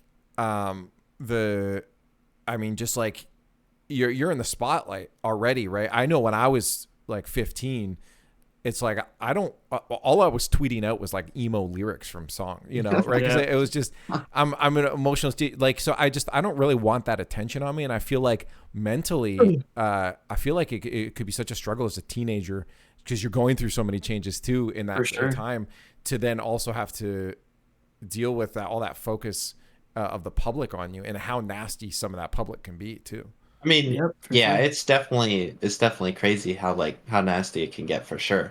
But a lot of it is just having that self restraint, like understanding that like if you lose a series, you don't just go to Twitter and be like, oh, GG's, like whatever. You don't go to Twitter and complain. You have to really just like take that time for yourself and understand like, you can do better. Yeah, but tell a 12-year-old to have that kind of perspective. I can tell you some 18-year-olds in the scene can't even figure it out. That's exactly what I'm saying. Is a lot of times it's about that self-restraint, but most of the time people don't have that. Like emotions run high. I get it. You want to win. You want to do well. Like emotions run high. You lose a bad series, like you don't feel good. So it's hard to have that self-restraint. And I think it's something I definitely had. I don't think I've ever had like bad rep or anything like that.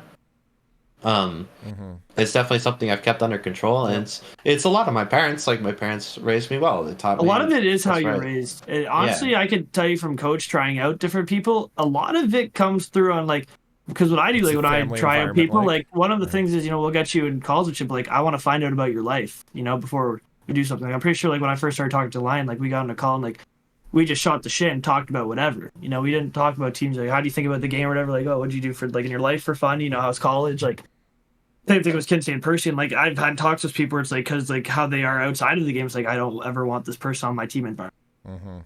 You know, it's like someone who's been gifted everything their whole life, for example, right? Never had to dig deep and put in work. It's also tough because then you're also like, well, maybe we can help them get a new perspective by bringing them on, right? But do you want to take on that work? Right? I don't think that's very possible if it's how you're raised, especially if it depends how old you are. You know, if it's a 15-year-old, you know, you could probably have some sort of an impact on that for sure. If you're 18 older, you think you're the person you are, and you've defined that. You've had 18 years to figure that out for yourself, you know, and that's a lot of that is.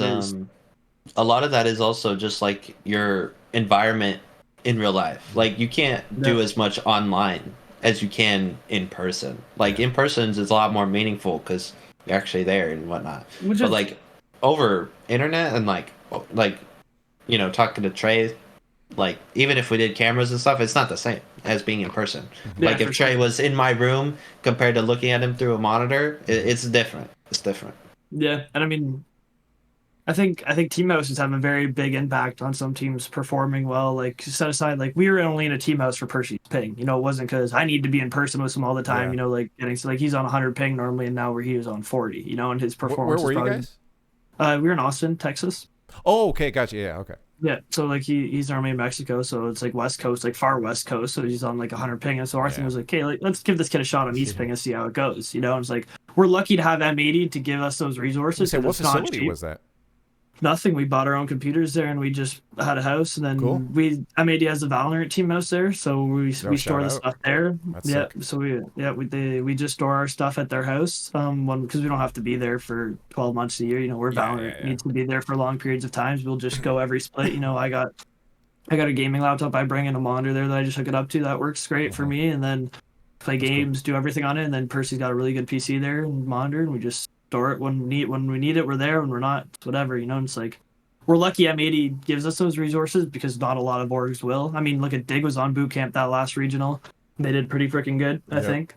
Yep. It's like I think being in person has. I mean, even G2 when G2 was its most dominant is when they were in a team house together. I mean, when they had Drees out there right away in that house, when they had the old squad with Rizzo living in that house, like they were dominant. Like they went from last place in RLCS to winning it, and then they were dominant. Like that was their peak meta, you know. And it's like. It definitely depends on the personalities on your team. If you can be in person together, I think is a good thing. But it's like for the teams that have it, like I don't see why if any org wants to win, why they're not. Because the drive of work you put in and the conversations you have and just stuff like the respect is so much different. Fair enough. And it's not like it's bad online. It's just it is different face to face. You know, like when we're losing events and stuff like that and losing series, and like I'm going into Percy's room to talk to him on his setup about it, like it's a lot different than just everyone muting on a mic. You can't just mute on a mic and walk away from your problem. You know, you walk into the room, Percy's like, bye. It just leaves. Yeah, it's like I'm muting you. I mean, think about like Chicago and Mist. Like they live together. Think about that. Like the G2 like phase series that just happened. Yeah, it's like someone's pissed, someone's pumped, no matter how it goes. Yeah, it's definitely interesting. Yeah, that's really cool. Okay, well, I'm not gonna. You guys, I'm already blessed that you guys gave me your time. Lion, I know that you're super busy. I know you guys got a bit of break right now. But like I don't want to steal any more time. But before I let you go, final question. Before we get there, this questions for both of you guys. Rocket League Esports just died, but then the Olympics pulled you in. You have to pick what sport you're going to do. What sport would you guys do in the winter or summer? What? Hockey. Okay, good call. Yeah, that's my call too. We're teaming up. Yeah, for sure. What sport? I don't even know. Maybe archery. I think that's more like QA. Oh my god. Do you do archery? No. Oh, I love archery. No, I don't even know. Do skeleton. Skeleton? What is that? It's luge, but head first. You gotta be a maniac to do that. Yeah. I don't even know what I do. Sports? Yeah, I don't even know what I would do. I feel like you'd be a pretty good swimmer. Swimmer. You got the build for it. You're aerodynamic. Well, water dynamic. What is it? Water dynamic. Hydrodynamic. Yeah. There's got to be a word for that, and we just sound really stupid right now. I did karate when I was younger. Hey, nice. I did Southern Shaolin Kung Fu. Oh. No one fuck with Leafex. Let's fight. Yeah, we're setting up a spar. Yeah. We're gonna spar. When you guys are at land, we'll do it. We'll set up a ring. We'll throw you a net in hockey. You could be on our hockey team. Yeah, all right, there you go. I'm just gonna hear Trey the whole time. It's in my cage. I'm a goaltender, so we got that covered. Oh, really? Yeah. We're putting Lionblaze on defense. He's a third man, right? I'm I'm defensively minded. Right, so. I got us. I'll be our Connor McDavid for sure. I got us covered up there. That's awesome. Everyone else in chat, let us know what position you want to play on our hockey team. We're almost filled up on the first line right now, so get your comments down there quick. I want to shout out. Thank you guys both for hanging out. If there's anything you guys got going on that you want people to check out, if you have any YouTube stuff you're putting up or anything, otherwise I'll just link socials. Yeah, just link the socials for sure. I might start streaming and whatnot again soon, so we'll see. Oh, hell yeah. Cool. I'll make sure that's linked down below. But Lionblaze, thank you so much for joining and giving me your time. Thank you for having me. Yeah, thank you. And Trey, thank you for joining and having this discussion. Of course. Thanks for having us. Cool. Again, comment down below where you're playing on the hockey team. And hit the like button and subscribe while you're all down there. Go check all the other videos. Thanks for watching.